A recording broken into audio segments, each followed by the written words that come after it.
ونصلي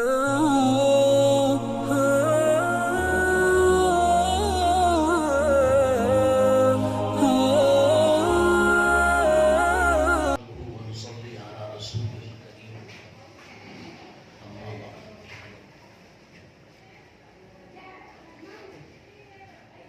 فأعوذ بالله من الشيطان الرجيم بسم الله الرحمن الرحيم يؤتي الحكمة من يشاء ومن يؤت الحكمة فقد أوتي خيرا كثيرا قال صلى الله عليه وسلم من يرد الله به خيرا يفقهه في الدين أو كما قال صلى الله عليه وسلم. محترم حضرات علماء کرام، ابھی ہم سب حضرت مولانا محمد اسحاق صاحب قاسمی بستوی دامت برکاتہم کا اہم خطاب سن رہے تھے. مولانا بہت اچھے مقرر بھی ہیں اور انداز بھی ان کا بہت اچھا ہے. میں چاہتا تھا حضرت ہی بیان فرماتے، ہم لوگ سنتے رہتے. اب میں کیا کہوں میری سمجھ میں نہیں آتا، کیونکہ عوام کو مجمع ہو تو کچھ بھی کہتے، لیکن علماء، منتخب علماء کے بیچ میں لب کشائی بڑی جرأت کی بات ہے. بہرحال دارالعلوم کے ادنا خادم طالب علم ہونے کی حیثیت سے آپ حضرات نے یاد فرمایا ہے تو دو چار باتیں پیش کی جائیں. پہلی بات تو یہ ہے کہ علم دین یہ اللہ تبارک و تعالی کا بہت بڑا فضل ہے. قرآن میں فرمایا گیا کہ اللہ تبارک و تعالی حکمت یعنی قرآن و حدیث کا علم جسے چاہتے ہیں عطا فرماتے ہیں، اور جس کو حکمت اور قرآن و حدیث کا علم دے دیا گیا اس کو بڑا خیر دے دیا گیا. اسی مضمون کو حدیث پاک میں بھی بیان کیا گیا ہے کہ من یرد اللہ بہ خیرا یفقہہ فی الدین. اللہ تبارک و تعالی جس کے ساتھ دنیا اور آخرت میں بڑے خیر کا ارادہ فرماتے ہیں، جس کو سب سے بڑا خیر دینا چاہتے ہیں، سب سے زیادہ نفع کی چیز دینا چاہتے ہیں، اس کو قرآن و حدیث کا علم عطا فرماتے ہیں.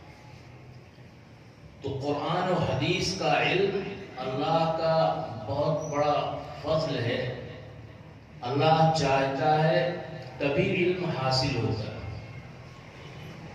اور اللہ نہ چاہے تو کتنی بھی محنت آدمی کر لے کچھ معلومات اسے ہو سکتی ہیں، علم جو اللہ کا نور ہے وہ نہیں آتا. یہ جبھی آتا ہے جبکہ اللہ تبارک و تعالی کا فضل ہو، اللہ کی عنایت ہو، اللہ کی توجہ ہو. اور جس بندے سے اللہ تبارک و تعالی دین کا کام لینا چاہتے ہیں، نبی کا کام لینا چاہتے ہیں، اسی بندے کو علم دین عطا فرماتا ہے. کیونکہ علم دین یہ نبی صلی اللہ علیہ وسلم کی میراث ہے، آپ کا سرمایہ ہے، آپ کی دی ہوئی دولت ہے. جس شخص میں اللہ تعالی یہ صلاحیت پیدا کرتے ہیں کہ وہ انبیاء کا وارث ہو سکے، دین کا خادم ہو سکے، قرآن و حدیث کی اشاعت کر سکے، عوام کی خدمت کر سکے اور عوام کی دینی اور دنیاوی رہنمائی کر سکے، اللہ تعالیٰ اسی کو علم دین عطا فرماتا ہے. ہمارے بزرگ کہتے ہیں کہ دنیا کا جو علم ہے وہ اپنی محنت سے طالب علم حاصل کرتا ہے، لیکن دین کا جو علم ہے، قرآن و حدیث کا جو علم ہے، صرف آدمی کی محنت سے، لگن سے، کوشش سے نہیں آتا، وہ اللہ تبارک و تعالیٰ کے فضل سے آتا ہے۔ اسی لیے جو طلباء دیندار ہوتے ہیں، سنت کے پابند ہوتے ہیں، اخلاص ان میں ہوتا ہے، نیت ان کی درست ہوتی ہے کہ پڑھنے کے بعد دین کی خدمت کریں گے، اسلام کی اشاعت کریں گے، عوام کی دینی اور دنیاوی خدمت کے لیے اپنے کو تیار رکھیں گے، تو اللہ تبارک و تعالی ان کا انتخاب کرے۔ تو جو طلبہ علوم ہیں، علوم دینیہ یا علماء ہیں، ان کا انتخاب گویا کہ اللہ تبارک و تعالی نے کیا۔ ذریعہ جو بھی ہو، کبھی ماں باپ ذریعہ بنتے ہیں، اپنے بچے کو حافظ عالم بنانا چاہتے ہیں، کبھی کوئی عالم متوجہ کرتے ہیں، کبھی اور کوئی ذریعہ بن جاتا ہے، تو یہ اللہ کی طرف سے انتخاب کی بات ہے۔ لہذا جو بھی علماء ہوتے ہیں، حفاظ ہوتے ہیں، مشائخ ہوتے ہیں، اللہ تعالیٰ ان کا انتخاب کرتا ہے اور ان کو اپنے دین کی اشاعت کے لیے، میراث نبوی کی حفاظت کے لیے اللہ تعالیٰ چنتے ہیں اور منتخب کرتے ہیں۔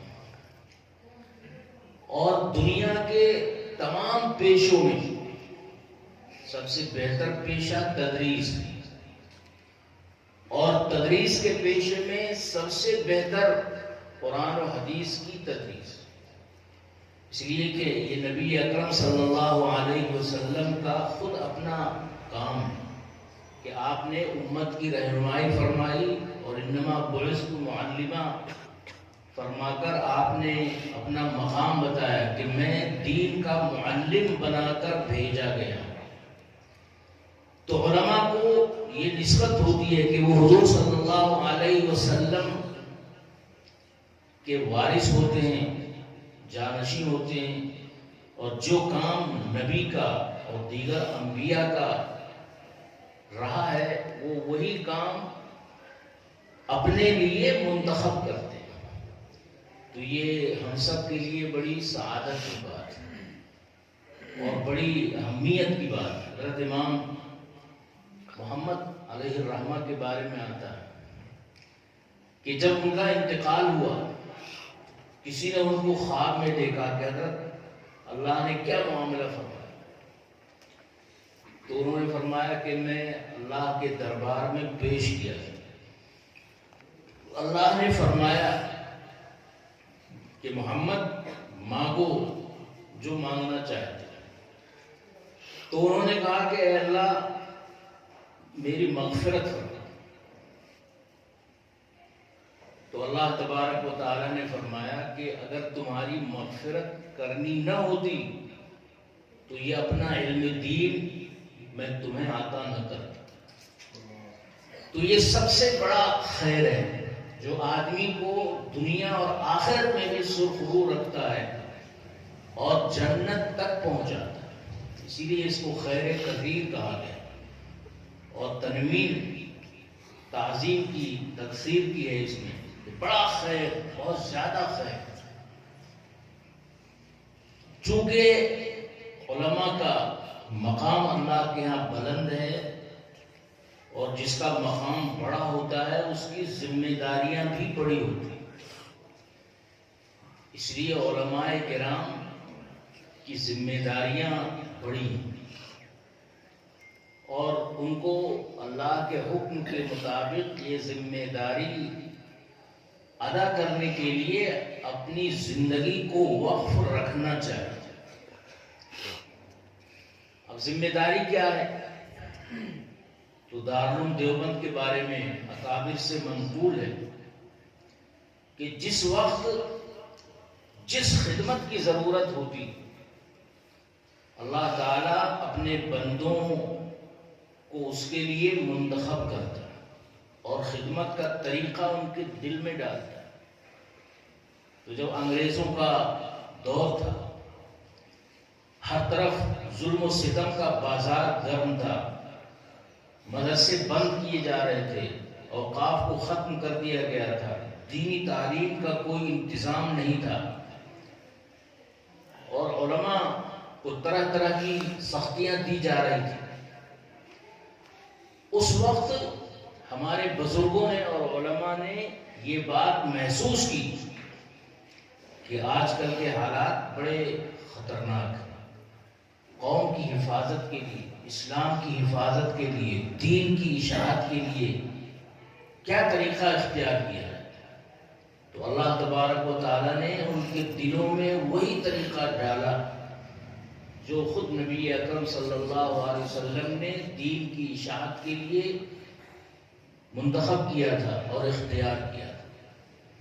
تو ہمارے بزرگوں کے دل میں یہ بات آئی کہ علم دین کی اشاعت کے لیے، بچوں کو دینی تعلیم دینے کے لیے اور قوم کی دینی ضروریات پوری کرنے کے لیے مدرسہ قائم کیا۔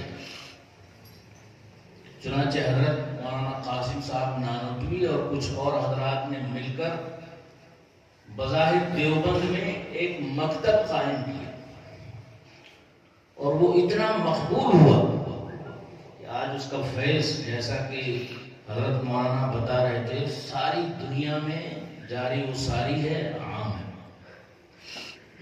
دارالعلوم کے قیام کے بعد ایک بزرگ حج کے لیے تشریف لے گئے، تو حضرت حاجی امداد اللہ صاحب مہاجر مکی علیہ الرحمہ کی مجلس میں انہوں نے کہا کہ حضرت دعا فرمائیے، ہم نے دیوبند میں ایک مدرسہ قائم کیا۔ تو حضرت نے فرمایا کہ اچھا آپ نے قائم کیا، آپ کو پتہ نہیں کہ کتنی پیشانیاں اللہ کے دربار میں سر بسجود ہوئیں، گڑ گڑائیں، روئیں، اور اللہ سے یہ کہا کہ اے اللہ، دین کی حفاظت و اشاعت کے لیے کوئی سبیل پیدا فرما۔ بزرگوں کی یہ بات اور یہ آہیں اللہ کے ہاں مقبول ہوئیں، اور دیوبند میں یہ مدرسہ قائم کیا گیا۔ آپ فرمانا کہ ہم نے قائم کیا، یہ تو اللہ کی طرف سے ملک میں، بر صغیر میں دین کی حفاظت و اشاعت کا ایک طریقہ ہے جو اللہ نے بزرگوں کے دلوں میں ڈالا۔ تو اس طرح دیوبند اور دارالعلوم دیوبند یہ اسلام کی حفاظت و اشاعت کے لیے قائم کیا گیا، اور آج اس کا سب سے بڑا مرکز ہے۔ ایک دفعہ مولانا فضل الرحمان صاحب پڑوسی ملک کے دارالعلوم آئے، تو انہوں نے ایک بات کہی کہ دارالعلوم کا کارنامہ یہ ہے کہ اس نے اسلام کو اصلی شکل میں محفوظ رکھا، جو ان کی اپنی تعبیر ہے، اور حدیث پاک میں بھی یہ مضمون ہے، يحمل هذا الدين من كل خلف عدول ينفون عنه تحريف الغالين وانتحال المبطلين وتأويل الجاهلين، کہ اللہ تبارک و تعالی ہر اچھے لوگوں میں ایسے لوگ پیدا کرے گا جو عادل ہوں گے، اعتدال والے ہوں گے۔ ان کا 3 کام بیان کیا گیا۔ ینفون عنہ تحریف الغالین، اسلام میں غلو کرنے والوں نے جو تحریفات کی ہیں اسے ختم کریں۔ وانتحال المبطلین، اور باطل پرستوں نے جن باتوں کو دین بنا دیا ہے حالانکہ وہ دین نہیں ہے، اس کو الگ کریں گے۔ وتأویل الجاہلین، اور جاہل لوگوں کی الٹی سیدھی جو تعویلات ہیں، جو تحریفات ہیں، ان کو وہ لوگ ختم کریں گے۔ حاصل یہ ہے کہ بدعات، خرافات اور بے بنیاد چیزوں کو جو دین بنا لیا جاتا ہے، اس کو صاف شفاف کر کے اسلام کو اصلی شکل میں محفوظ رکھیں۔ تو یہ جو عادل لوگ ہیں آج کل دارالعلوم دیوبند کے فضلاء اور علماء کرام اس کا مصداق ہیں، اور ہر دور میں ایسے لوگ رہے۔ اسی لیے ہر 100 سال میں اللہ تبارک و تعالی ایک مجدد پیدا کرتا ہے۔ من یجدد لہا دینا، جو دین اسلام کی تجدید کرتا ہے. تجدید کا مطلب یہ نہیں ہے کہ نئی چیز دین میں پیدا کرتا ہے، بلکہ دین کی جو اصلی شکل ہے اس کو نئے انداز میں پیش کرتا ہے، زمانے کے تقاضے کے مطابق، حالات کے مطابق دین کو پیش کرنا اور اصلی دین کو پیش کرنا، یہ ہے تجدید. اور ہمارے بزرگ کہتے ہیں کہ یوں تو بہت سارے علماء پیدا ہوئے ہیں جو مجدد ہیں اور ہو سکتے ہیں. حکیم الامت حضرت تھانوی علیہ الرحمہ ہیں اور بہت سارے کعبے ایسے، لیکن دارالعلوم دیوبند یہ تجدید دین کا کام کر رہا. تو مجدد کبھی انفرادی شخصیت ہوتی ہے، کبھی پورا ادارہ ہوتا ہے. تو دارالعلوم دیوبند نے تجدید دین کا جو کام کیا ہے وہ ایسا ہے جو اس سے پہلے کسی ادارے نے نہیں کیا. تو دین کو اصلی شکل میں محفوظ رکھنا، دین کی حفاظت کرنا، دین پر عمل کرنا، دین کی دعوت دینا، دین کی فکر کرنا، سب مجددین کا کام رہا ہے. دارالعلوم دیوبند کے فضلاء الحمدللہ یہ خدمت انجام دیتے رہے. اس میں پہلی چیز ہے جو حدیث پاک اور آیات میں بیان کی گئی، تلاوت آیات. قرآن کریم کی صحیح تلاوت خود کرنا اور دوسروں کو سکھانا، یہ حضور کا پہلا کام تھا. صحابہ کا بھی یہ پہلا کام ہے، ہر عالم کا یہ پہلا کام ہے کہ وہ خود قرآن صحیح کرے اور قوم کا قرآن صحیح کرائے کہ ہر شخص قرآن صحیح طریقے پر پڑھ سکتا ہو. پھر قرآن میں کیا ہے، قرآن کے احکام کیا ہیں، مسائل کیا ہیں، جس کو ایک تفسیر میں حکمت کہا جاتا ہے. تو تعلیم کتاب و حکمت، قرآن کی تفسیر کرنا اور اس میں جو احکام کی آیتیں ہیں ان کی وضاحت کرنا، تفسیر کے ذریعے، درس کے ذریعے، مختلف ذرائع سے. اور تیسری چیز ہے تزکیہ. تزکیہ کا مطلب پاک و صاف کرنا. جو برے عقائد ہوں، غلط عبادات ہوں، غلط معاشرت ہو، غیر اسلامی معاملات ہوں، غیر اسلامی رہن سہن ہو، کو ختم کر کے اچھے اخلاق سے لوگوں کو آراستہ کرنا. تو تلاوت آیات جو قرائے کرام اور حفاظ کرام نے اس کا ذمہ لے لیا. علماء وہ قرآن کی تفسیر کے ذمہ دار ہیں. جو اور بڑے علماء ہیں وہ قرآن میں جو حکمت اور مسائل اور احکام ہیں ان کی تشریح یا قرآن سے اس کا استخراج وغیرہ یہ کرتے ہیں. اسی طرح یہ سارے لوگ تزکیے کا بھی کام کرتے ہیں. اور تزکیے کا جو طریقہ حضور کے زمانے میں تھا وہ ایک تو یہ تھا کہ بس سرکار دو عالم کی نظر کیمیا اثر جس پہ پڑ گئی اس کا بیڑا پار. تو ایک دفعہ آپ نے دیکھ لیا، آپ کی مجلس میں شریک ہو گیا، آپ کی بات سن لی، خود اسی سے بہت زیادہ اصلاح ہو جاتی. اتنی اصلاح کہ اس کا مقام دنیا میں تمام انسانوں سے بہتر ہو جاتا. وہ صحابی ہو جاتے. صحابہ کا مقام، جتنے بھی صحابہ ہیں وہ بڑے ہیں وہ بھی، اور جن کا اس کے بعد نام آتا ہے وہ بھی، وہ سب سے زیادہ اچھے اخلاق کے حامل، سب سے زیادہ برگزیدہ. تو اب یہ کام ہے جو ہمارے حضرات مشائخ نے اپنے ذمے لے رکھا اور اللہ نے ان کو اس کے لیے منتخب کیا. لہذا عالم ہونے کے بعد جو ذمہ داری ہے اس علم کی اشاعت کے لیے مکتب، مدرسے، دارالعلوم، چھوٹے بڑے اداروں میں پڑھانا، مسجدوں میں دین کی خدمت کرنا، امامت کے ذریعے، خطابت کے ذریعے، دعوت کے ذریعے. اسی طرح مسجدوں میں تفسیر کے ذریعے قرآن کی تعلیم دینا کہ ہر مسجد میں کسی ایک وقت قرآن کریم کی تفسیر کی جائے، آسان تفسیر، جس سے عوام قرآن کو سمجھ سکے کہ قرآن میں کیا احکام ہیں، کیا مسائل ہیں، کیا نصیحتیں ہیں، کیا عبرت کا سامان۔ اور اس کا ایک فائدہ یہ ہوتا ہے کہ قرآن سے محبت ہوتی ہے، قرآن سے تعلق ہوتا ہے، قرآن میں جو علوم ہیں اس کا کچھ نہ کچھ اندازہ عام لوگوں کو بھی ہو جاتا ہے۔ اور صحیح سب سے زیادہ فائدہ یہ ہوتا ہے کہ جو صحیح دین ہے اسلام، اس پر لوگ قائم رہتے ہیں۔ بدعات، خرافات اور دوسری جو غلط تنظیمیں ہیں، انہوں نے جو دین کو غلط سمجھا ہے اس کا پروپیگنڈا کرتے ہیں، ان سے عوام کی حفاظت ہو جاتی ہے۔ تو اسلام کا دفاع کی ایک صورت ہے کہ مثبت انداز میں آپ اسلام کو پیش کریں۔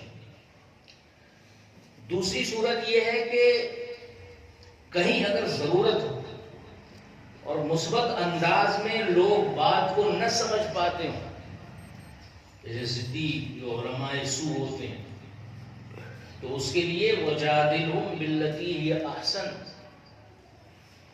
جو اچھا طریقہ ہے اس کے ذریعے ان سے بحث کی جائے، مناظرہ کی جائے۔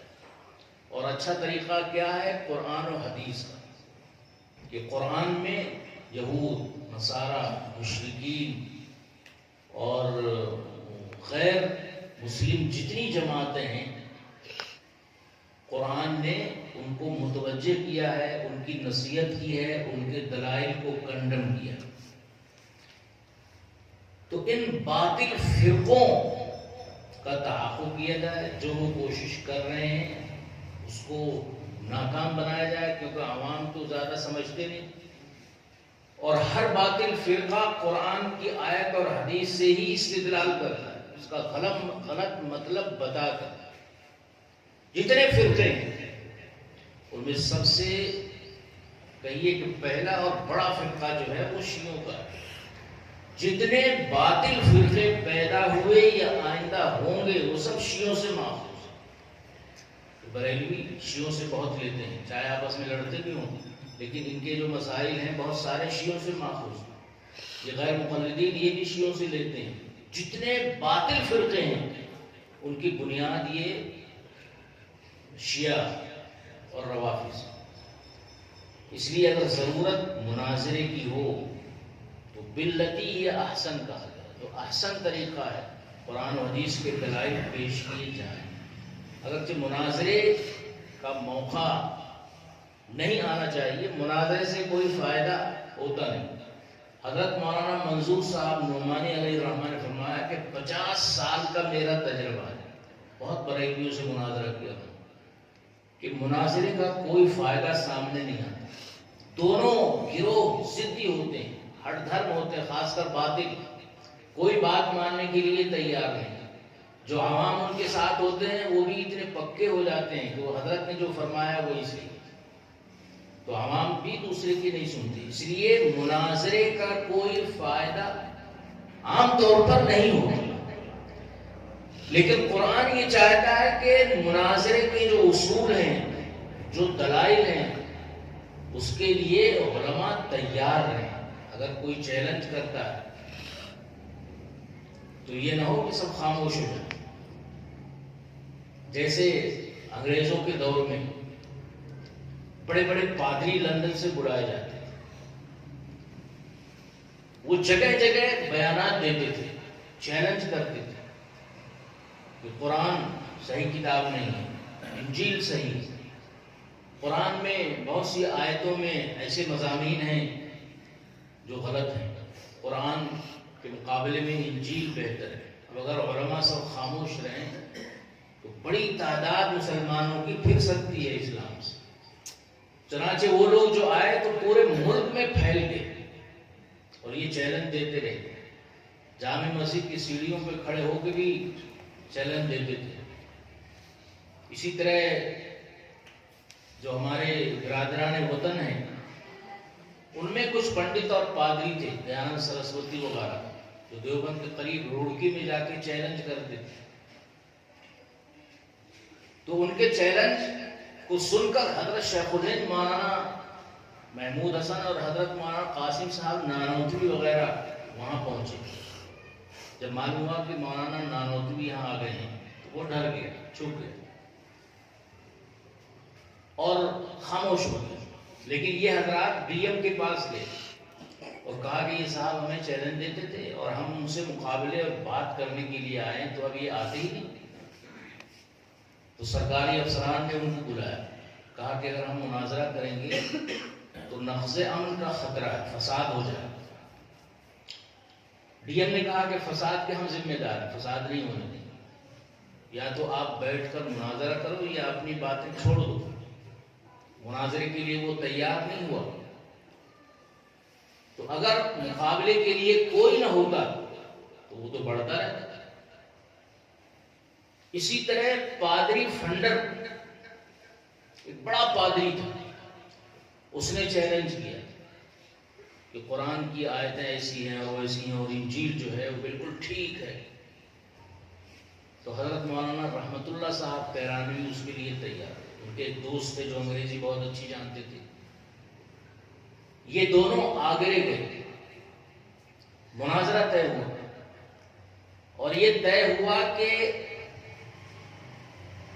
اگر مولانا رحمت اللہ صاحب دلائل سے یہ ثابت کر دیں کہ انجیل میں تبدیلی ہوئی ہے، ایک بھی آیت ایسی بتا دیں، تو پادری فنڈر مسلمان ہو جائے۔ اور اگر پادری فنڈر نے یہ ثابت کیا کہ قرآن کی آیت کوئی غلط ہے، بدلی بھی ہے، وہ نہیں ہے جو پہلے اتری تھی، تو مولانا رحمت اللہ صاحب عیسائی ہو جائیں گے۔ اتنی سخت شرط مولانا نے مان لی اس کو۔ اور اس کے بعد دلائل سے یہ ثابت کیا کہ یہ 3 آیتیں ہیں جو اس میں تبدیلی ہوئی، اور ایک آیت ہے کہ اگر اس کو مانا جائے تو اس سے یہ ثابت ہو رہا ہے کہ بیٹا باپ سے بڑا ہے، وہ آیت انہوں نے بتائی۔ تیسری آیت بھی دلائل سے ثابت کی کہ یہ تحریف ہے، یہ قرآن اللہ یہ بات نہیں کہہ سکتا، یہ ہو ہی نہیں سکتا، نہ حضرت عیسیٰ کہہ سکتے۔ تو اب بہت دباؤ بڑھا پادری فنڈر پہ کہ وہ مسلمان ہو، لیکن مسلمان تو نہیں ہوا، وہ بھاگ گیا۔ مگر اس کا اتنا اثر ہوا کہ وہ پورا ملک چھوڑ کے چلا گیا، آئندہ یہ بات یہاں ہوئی نہیں، اور مسلمانوں کی دھاک جم گئی اور اسلام کا دفاع اس طرح۔ اب وہ یہاں سے ٹرکی گیا، استنبول، قسطنطنیہ، اور وہاں کی جامع مسجد میں کھڑے ہو کے اسی طرح سیڑھیوں پہ بیان دیتا رہا جو یہاں دیتا رہا۔ اب آپ یہ سمجھیے کہ ٹرکی جو ہے وہ اسلامی خلافت کا استنبول مرکز تھا، بڑے بڑے علماء وہاں تھے، لیکن کوئی عالم پادری فنڈر کا مقابلہ کرنے کے لیے سامنے نہیں آیا۔ تو جو سلطان تھے انہوں نے مکہ مکرمہ میں اپنے گورنر کو لکھا کہ وہ بڑا اسلامی مرکز ہے، ساری دنیا کے علماء وہاں آتے ہیں، یہ معلوم کرو کہ کوئی ایسا آدمی ہے جو عیسائیوں سے مناظرہ کر سکے۔ تو معلوم کیا گیا، تو یہ حضرت مولانا رحمت اللہ صاحب چونکہ انگریزوں کے خلاف جہاد بھی کرتے تھے، اور اس وقت یہ سب سے بڑا جہاد یہ مناظرہ تھا، تو خطرہ تھا کہ انگریز ان کو گرفتار کر دیں، تو وہ چھپ کر مکہ مکرمہ آ گئے۔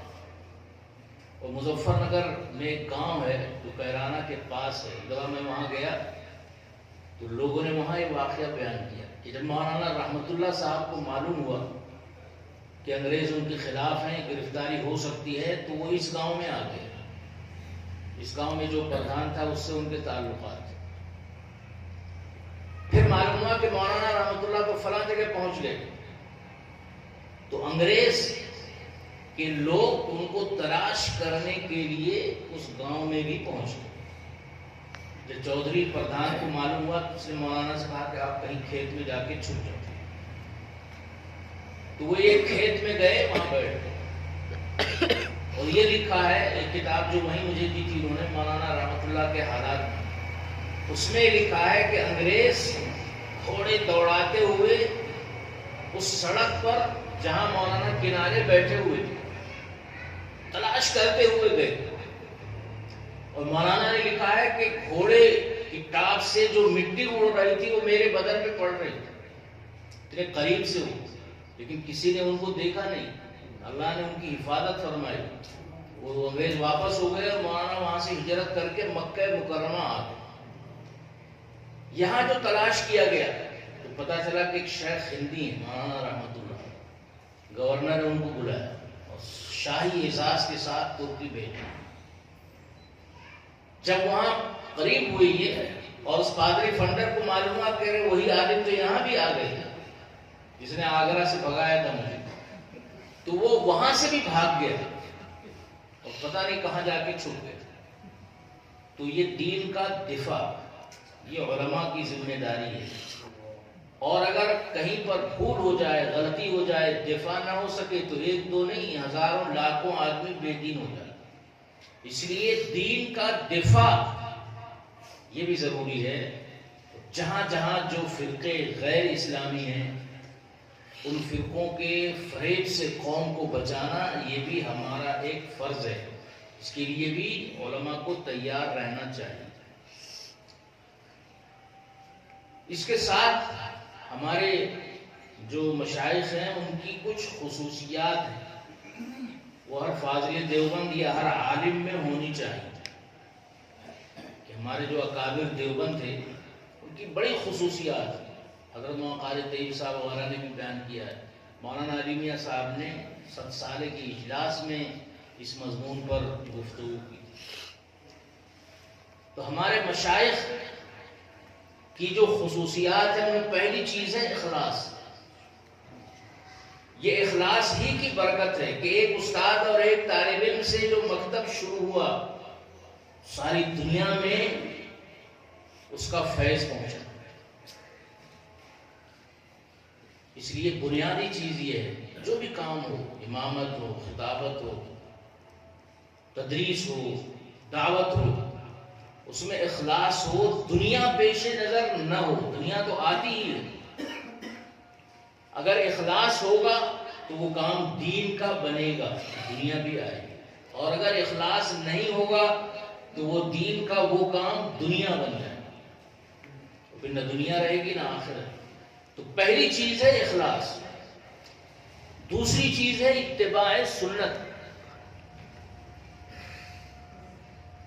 حضرت مولانا سعید صاحب سہارنپوری علیہ رحمہ بتاتے تھے کہ حضرت علامہ بلیاوی علیہ رحمہ سے آتے وقت انہوں نے کچھ نصیحتوں کے لیے فرمایا، تو حضرت نے فرمایا کہ مول صاحب سنت پہ عمل کرو، عوام کے دلوں میں تمہاری محبت پیدا ہو، اور جو طالب علم ہو اس کو اپنی اولاد جاننا، شفقت کے ساتھ اس کی تعلیم و تربیت کا انتظام کرنا۔ اور تیسری چیز یہ ہے کہ فن دیکھ کر پڑھائی، فن دیکھ کر۔ تو آپ حضرات واقف ہیں مدرسوں میں جو تدریس ہوتی ہے، کوئی بھی کتاب ہو، نور الرضا ہو، قدوری ہو، نحمیر ہو، ہدایہ ہو یا بخاری ہو، تو اس میں عام طور پر اس کی شروحات ہیں، اس کو لوگ دیکھتے ہیں۔ تو حضرت نے فرمایا کہ فن دیکھ کر پڑھاؤ۔ تو مولانا سعید صاحب فرماتے تھے کہ فن کا مطلب یہ ہے کہ اس فن کی بنیادی کتابوں کا مطالعہ کرو۔ اب آپ قدوری پڑھا رہے ہیں یا ہدایہ پڑھا رہے ہیں تو اس کی جو شرحیں ہیں وہ تو ہیں ہی، اس کے علاوہ فقہ کی جو بنیادی کتابیں ہیں، بدائع ثنائے اور بہت سی چیزیں ہیں، بہشتی زیور بھی اس میں آتی ہے، اور فتح القدیر وغیرہ، کتاب کو صرف اس کی شرح دیکھ کر پڑھائیں گے تو بس کتاب تک ہی محدود رہیں گے، علم بڑھے گا نہیں۔ اور اگر آپ پڑھا رہے ہیں، وہاں صحیح صاحب فرماتے تھے کہ میں تو تعلیم الاسلام بھی دیکھتا ہوں، تعلیم الاسلام میں جو مسائل ہیں بہت منتخب ہیں، اور ہدایت جو ہے وہ تو یہ بہشتی زیور جو ہے وہ تو پوری ہدایت ہے. یہ مولانا عبدالشکور صاحب کی کتاب علم الفقہ وہ مکمل ہدایت ہے. بڑا کام ان حضرات نے کیا. تو فن دیکھ کر پڑھائیں اور طلبا کو اتنا ہی بتائیں جتنے کی ضرورت ہے.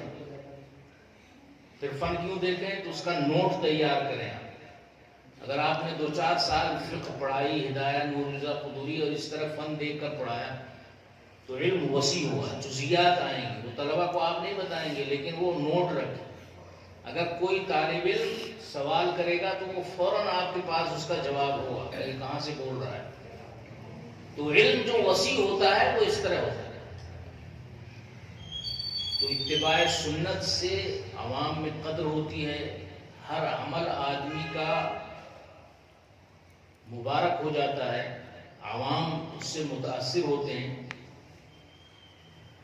اور صرف قول ہی قول نہیں رہتا، گفتار ہی گفتار نہیں ہوتی بلکہ اس پر عمل بھی ہوتا ہے. تو علماء لکھتے ہیں کہ علم جو ہے وہ عمل سے مقبول ہوتا ہے اور بڑھتا ہے. اگر ہم نے پڑھ لیا اور عمل نہیں کیا کچھ نہیں. علم برائے علم کبھی بھی دین میں مقصود نہیں ہے، وہ تو دنیا میں ہے. علم برائے عمل، لہذا اخلاص، اتباع سنت، رسوخ فی العلم، علم کی گہرائی،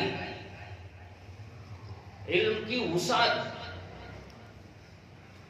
یہ بھی ہمارے اکابر کے اوصاف میں ہے.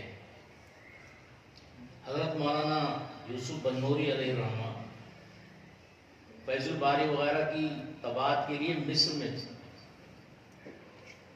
اور وہاں ایک بڑے عالم تھے جن کی تفسیر کی ایک کتاب عربی میں بہت عمدہ ہے. اس میں انہوں نے سائنس کے ذریعے اور فلکیات وغیرہ کے اصول کے ذریعے آیات کی تفسیر تنتابی. تو مولانا سے ان کی ملاقات ہوئی. انہوں نے کہا آپ نے میری تفسیر دیکھی ہے؟ کہاں دیکھی؟ کہا کیسی ہے؟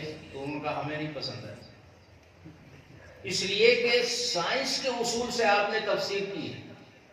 سائنس کے جو اصول ہیں وہ بدلتے رہتے ہیں. کوئی کہہ رہا ہے کہ دنیا چل رہی ہے، کوئی کہہ رہا ہے کہ نہیں چل رہی ہے، ساکن ہے. آج ایک اصول ہے وہ کل بدل جائے.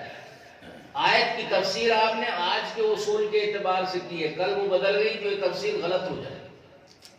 اس لیے یہ تفسیر ہمیں پسند نہیں. اور کئی چیزیں اور بتائیں. تو جو انہوں نے کہا مفسر نے کہ کأنک ملک نزل من السماء لإصلاح، کہ آپ تو فرشتہ ہیں تو آسمان سے ہماری اصلاح کے لیے اترے. تو ہمارے اکابر میں ایک بات یہ رہی ہے کہ وہ کسی سے علمی طور پر مرعوب نہیں ہوئے، اس لیے کہ خود علم ان کا اتنا گہرا اور وسیع تھا کہ مخاطب جو بھی ہو اس سے آگے نہیں جا سکتا. اور یہ علمی گہرائی اور گہرائی بھی ضروری ہے حق کی اشاعت کے لیے. اگر آدمی مرعوب ہو جائے کچھ نہیں بول سکتا. تو علمی رسوخ ہے. تواضع جو ہے یہ اللہ کو بے حد پسند ہے. من تواضع للہ رفعہ. اور تواضع اگر عالم میں ہو تو وہ اور اچھی لگتی ہے. جتنا بڑا عالم ہوگا اگر واقعی بڑا عالم ہے تو اس میں اتنی تواضع ہوگی. اور اگر بڑا عالم ہے اور اپنے آپ کو سمجھ رہا ہے کہ میں تو بڑا عالم ہوں تو اس میں کچھ نہیں، اس سے کوئی فائدہ نہیں پہنچتا. میں بنگلہ دیش ایک دفعہ گیا تو وہاں لوگوں نے بتایا کہ یہاں ایک بڑے عالم تھے جو علامہ انور شاہ کشمیری کے ساتھی تھے. پہلے ہم نے سنا تھا کہ ان کے ایک ساتھی تھے دارالعلوم میں، کبھی کبھی ان کا نمبر ان سے زیادہ آتا تھا، لیکن وہ کہاں کھو گئے کچھ پتا نہیں. تو بنگلہ دیش میں میں نے ایک تقریر میں اس کا ذکر کیا تو ایک صاحب بعد میں کہنے لگے حضرت وہ یہیں کے تھے، چاٹ گاؤں. پھر میں نے تاریخ دیکھی تو چاٹ گاؤں ہی لکھا ہوا. وہ یہاں آئے، حضرت شیخ الہند کے شاگرد، بہت زیادہ علم تھا ان کا، اور اہل حق سے کہیں کہیں انہوں نے اختلاف بھی کیا، زبردست، اتنا اختلاف کیا کہ حضرت شیخ الہند کے 2 شاگرد تھے، ایک یہ اور ایک اور، ان کا نام بھی کتابوں میں لکھا ہوا ہے، دونوں میں مناظرہ ہوا ہے، دونوں کی بات حضرت شیخ الہند تک پہنچی، تو انہوں نے کہا کہ فلاں عالم جو ہے وہ برحق ہے، دوسرا جو ہے وہ برحق نہیں، اور وہاں لوگوں نے بتایا کہ اتنی بڑائی ان میں تھی کہ وہ مناظرے کے لیے جب آئے تو ایک بیل گاڑی پہ کتابیں رکھی اور ان کتابوں پہ بیٹھ کے آئے، کتابوں پہ بیٹھ کے لوگوں نے کہا یہ کیا کر رہے ہیں؟ تو انہوں نے کہا کہ کتابوں میں بھی علم ہے، یہ بے جان ہے، میرے اندر بھی یہ سب علم ہے، میں جاندار ہوں، تو میں کتابوں سے افضل ہوں۔ اس طرح وہ بیٹھ کر گئے اور مناظرے میں پھر ہار گئے۔ دوسرے جو گئے ان کے پاس کوئی کتاب نہیں، ان کے پاس اللہ نے علم جو دیا ہے وہ بھی دیا ہے، وہ فاتح ہو گئے۔ تو اتنا بڑا عالم علامہ انور شاہ کشمیری کے ٹکر کا فیض اس سے کچھ نہیں پہنچا، بلکہ دین کو، اسلام کو، مسلمانوں کو اور نقصان پہنچا۔ تو کبر جو ہے وہ علم کو آنے سے روک دیتا ہے، اور اگر کچھ معلومات ہو گئی تو ان سے کوئی فائدہ نہیں پہنچتا۔ جو اہل حق عالم ہوں گے، جتنا بڑا عالم ہوگا اتنی ہی زیادہ اس میں تواضع ہوگا۔ علامہ انور شاہ کشمیری علیہ الرحمہ کے بارے میں آتا ہے کہ ایک شخص ان کو دیکھنا چاہتا تھا کہ وہ کون ہے۔ حضرت شیخ الہند کی مجلس میں ایک طالب علم پنکھا ہلا رہا تھا، اس زمانے میں لکڑی کے اوپر کوئی پردہ ڈال دیتے تھے اور اس کو ہلاتے تھے، تو اس نے کہا علامہ انور شاہ کشمیری کون؟ کہا دیکھو وہ جو پنکھا چل رہا ہے۔ تو یہ ہے تواضع۔ مجلس میں بہت سارے آدمی ہیں، مگر استاذ کی خدمت میں جو مقام ان کا ہے وہ کسی کا نہیں۔ تو تواضع جتنی ہوگی استاذ کی توجہ اس پر اتنی زیادہ ہوگی، استاذ کی خدمت وہ زیادہ کرے گا، اور استاذ ہی سے پھر فیض پہنچتا ہے۔ یہ جو علم ہے اس کی ایک نسبت ہوتی ہے۔ حضرت شیخ زکریہ علیہ الرحمہ نے لکھا ہے کہ جب مجھے حضرت نے خلافت دی تو مجھے ایسا لگا کہ میرے دل میں کوئی چیز بہت اچھی پہنچ گئی جو پہلے نہیں تھی۔ تو یہ ہے نسبت۔ نسبت استاذ کی توجہ سے آتی ہے اور خدمت سے آتی ہے۔ اس کے بارے میں لکھا ہے کہ اچھے استاذ کا آدمی انتخاب کرے، اس سے محنت سے پڑھے اور اس کی نقل کرے۔ نقل کیا ہے؟ کہ وہ کیسے نماز پڑھتے ہیں، کیسے گفتگو کرتے ہیں، کیسے اتباع سنت کرتے ہیں۔ نقل یہ نہیں ہے کہ وہ لنگڑے ہیں تو کس طرح لنگڑا کے چلتے ہیں۔ بعض طلبا استاذ کی یہ نقالی کرتے ہیں، پھر وہ نقالی ہی میں رہ جاتے ہیں۔ تو استاذ کی خدمت، پابندی سے سبق، استاذ کی توجہ، تو وہ نسبت آتی ہے۔ اور سینکڑوں اگر طلبا ہیں تو ہو سکتا ہے کہ 2-4 ہی کو نسبت ملے، باقی جو ہیں وہ جس طرح آئے تھے اسی طرح یا اس سے کچھ بہتر ہو کر چلے جاتے ہیں۔ جس کے پاس استاذ کی نسبت آ گئی پھر اللہ تعالیٰ اس کو بافیض کر دیتے۔ حضرت مولانا معراج الحق صاحب نے ایک واقعہ لکھا ہے جو الفاروق پرچے میں بھی اسی طرح چھپا جس طرح ہم نے مولانا سے سنا تھا۔ تو میں نے براہ راست وہ سنا کہ پشاور کا طالب علم تھا، بہت سیدھا بھولا بالا، سبق میں آتا تھا، لگتا ہے کہ کچھ سمجھتا نہیں، لیکن پابندی سے آتا تھا، پھر فارغ ہو کے چلا گیا۔ پھر ایک دفعہ ہم دارالعلوم کی ضرورت سے ادھر گئے پشاور، تو مجھے یاد آیا کہ وہ ایک طالب علم تھا جو بہت سیدھا سادہ اور اسے کچھ آتا جاتا نہیں تھا ایسا لگتا ہے۔ تو میں نے پوچھا بھائی یہ اس طرح کا ایک طالب علم تھا دارالعلوم سے پڑھ کے آیا، حضرت وہ تو بہت بڑے عالم ہیں۔ تو حضرت نے کہا اچھا وہ بڑا عالم ہو گیا، چلو بھائی ملاؤ اس سے۔ گئے ملاقات، تو دیکھا کہ وہ واقعی اس علاقے کا سب سے بڑا عالم اور بزرگ، ایک حلقہ بڑا اس کے پاس بیٹھا ہوا ہے۔ حضرت کو دیکھا تو بہت خوش ہوا بیچارہ۔ تو انہوں نے لکھا ہے کہ یہ ایک سیدھا سادہ طالب علم، پابند اسباح، اساتذہ کا احترام، ذہنی طور پہ کمزور، لیکن اللہ خدمت کس سے لیں گے کسی کو پتہ نہیں، اس کی کون سی ادا اللہ کو پسند آئی کہ وہ اس علاقے کا سب سے بافیض عالم اور شیخ بنے. اس لیے یہ تمام چیزیں ہمارے اکابر کی صفات ہیں، اوصاف ہیں. ان کو ہم اپنے اندر جس حد تک بھی ہو سکے پیدا کریں. اور تواضع جو ہے وہ کہنے کو تو تواضع، لیکن وہ تواضع جو ہمارے اکابر کی ہے وہ بڑی مشکل سے پیدا ہو. حضرت شیخ الاسلام مولانا حسین احمد مدنی سفر کر رہے ہیں ریل میں، ایک انگریز ان کے بغل میں بیٹھا ہوا، وہ اٹھ کے گیا قضاء حاجت کے لیے، واپس آ گیا، ناک منہ چڑھا کے بیٹھ گیا. تو حضرت یہ سمجھے کہ شاید بیت الخلا گندا ہے،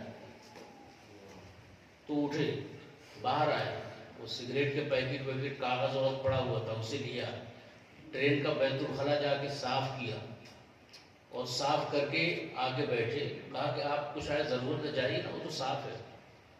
تو وہ انگریز گیا اور فارغ ہو کر آیا. اب یہ دیکھیے انگریز کافر، اسلام کا، مسلمانوں کا دشمن، لیکن جو خدمت خلق ہے اس میں یہ نہیں کہ مسلمان کی خدمت، مخلوق کی خدمت. کوئی بھی ہو، ماں باپ جو ہوتے ہیں، اگر کوئی بچہ لنگڑا ہے، لولا ہے، گونگا ہے، ناپسند عادات کا ہے، تو بھی اس کا خیال رکھتے ہیں اور زیادہ رکھتے ہیں. اس لیے اللہ کے جتنے بندے ہیں اس میں کس بندے کی خدمت سے اللہ خوش ہو جائے، یہ تو بندے ہیں. جانوروں کی خدمت اللہ کو کتنی مقبول ہے. کہ ایک بزرگ کا واقعہ آپ سے بھی حضرات واقف ہوں گے. بڑے عابد زاہد، بڑے عالم، ایک دفعہ جا رہے تھے، سردی کا زمانہ، دیکھا کہ ایک نالی میں ایک بلی پڑی ہوئی ہے اور پریشان ہوئی.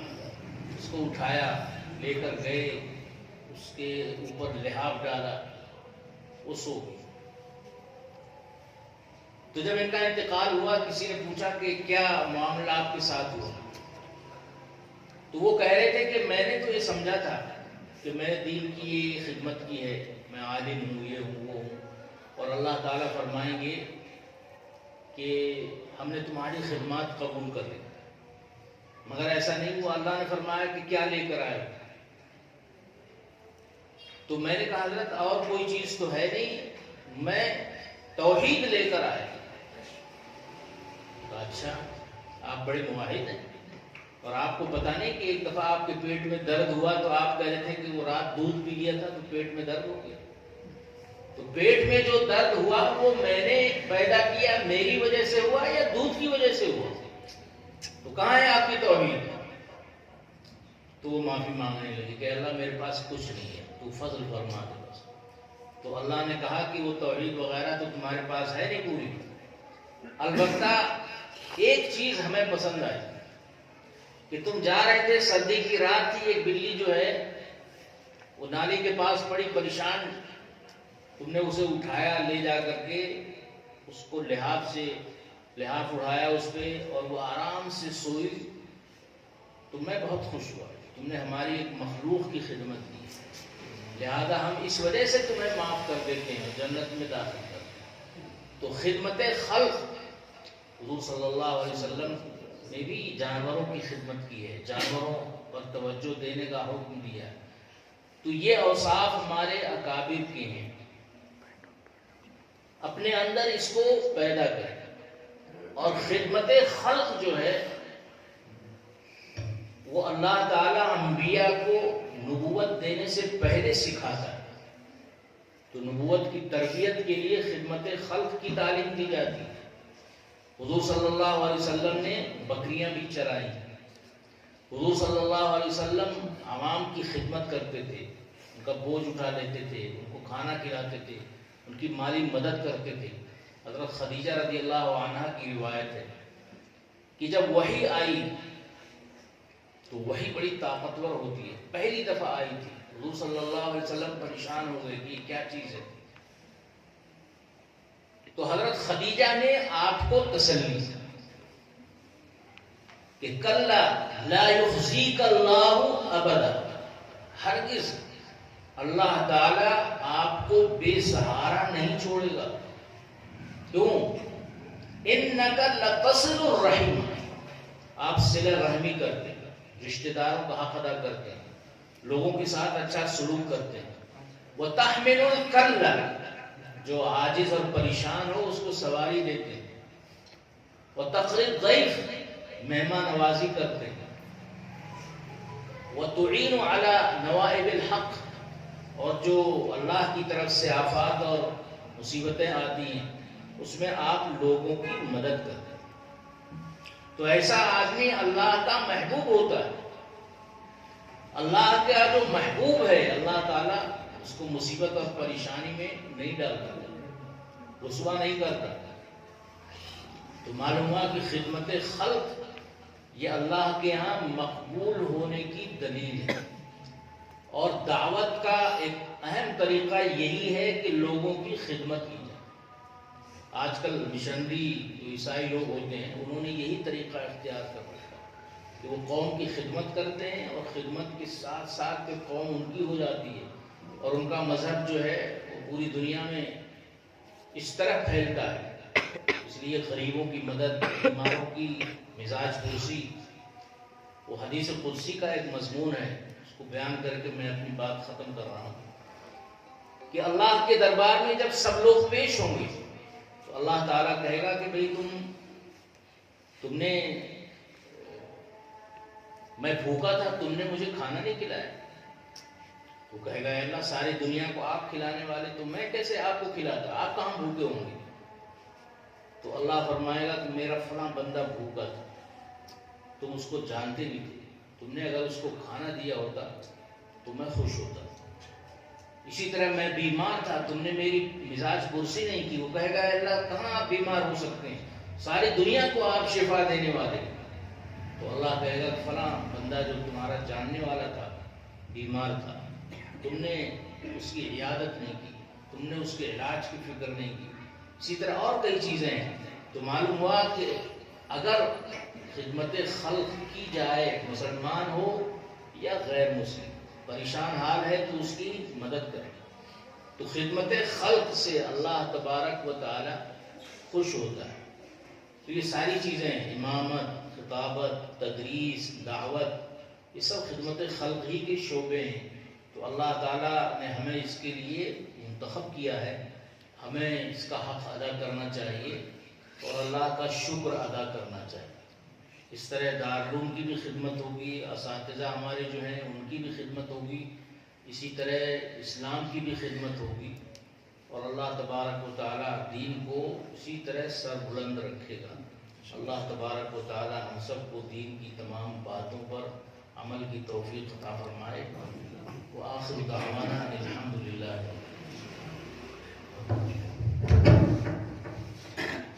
جزاک اللہ خیر۔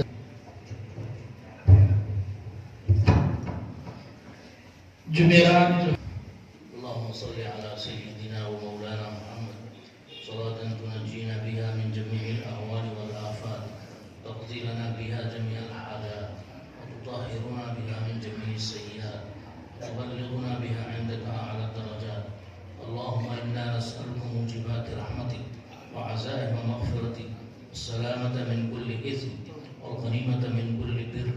ربنا لا تدع لنا ذنبا إلا غفرته، ولا هما إلا فرجته، ولا دينا إلا قضيته، ولا مريضا إلا شفيته، ولا مكروبا إلا عافيته، ولا حاجة من حوائج الدنيا والآخرة إلا قضيتها ويسرتها يا أرحم الراحمين. اے اللہ اپنے فضل و کرم سے ہم سب کے گناہوں کو معاف فرما۔ اے اللہ ہمارے آباء و اجداد کی مغفرت فرما، اساتذہ اور مشائخ کے درجات بلند فرما۔ اے اللہ ہم سب کو اپنی مرضیات پر چلنے کی توفیق عطا فرما۔ اے اللہ ہمیں جو پریشان ہیں ان کی پریشانی دور فرما، جو بیمار ہیں شفا کاملہ عطا فرما، جو قرض دار ہیں غیب سے قرضے کی ادائیگی کی صورت پیدا فرما۔ اے اللہ جن بچے اور بچیوں کا رشتہ ہونا ہے اے اللہ مناسب رشتہ فراہم فرما، اور سنت کے مطابق نکاح کر کے اسلامی زندگی گزارنے کی ان کو توفیق عطا فرما۔ اے اللہ تمام مسلمانوں میں اتحاد و اتفاق پیدا فرما۔ اے اللہ نبی اکرم صلی اللہ علیہ وسلم کی محبت پیدا فرما، صحابہ کرام کی محبت پیدا فرما، قرآن کریم کی محبت پیدا فرما، علماء حق کی محبت پیدا فرما۔ مسجدوں سے تعلق پیدا فرما، مدرسوں کو محفوظ فرما، خانقاہوں کی حفاظت فرما، تعلیمی اداروں کی حفاظت فرما۔ اے اللہ ہر طرح کی بیماری اور وبا سے ہم سب کی حفاظت فرما۔ اے اللہ کرونا کے فتنے سے ہم سب کی حفاظت فرما۔ اے اللہ جو حضرات اس میں انتقال کر گئے ہیں ان کو جنت الفردوس میں داخل فرما۔ جو بیمار ہیں ان سب کو شفاء کاملہ عاجلہ مستمرہ نصیب فرما۔ اے اللہ اس مسجد کو ترقی عطا فرما۔ اے اللہ دارالعلوم اور دیگر تمام مدرسوں کی حفاظت فرما۔ اے اللہ دین کا پیغام گھر گھر میں عام فرما۔ ہمارے بچوں میں دین پیدا فرما، خواتین میں دین پیدا فرما، مردوں میں دین پیدا فرما، بوڑھوں میں دین پیدا فرما۔ اے اللہ تمام لوگوں کو دین پر چلنے کی، اتباع سنت کی توفیق عطا فرما۔ ربنا تقبل منا انك انت السميع العليم، تب علينا يا مولانا انك انت التواب الرحيم۔ صلى الله تعالى على خير خلق سيدنا ومولانا محمد وعلى آله وصحبه أجمعين برحمتك يا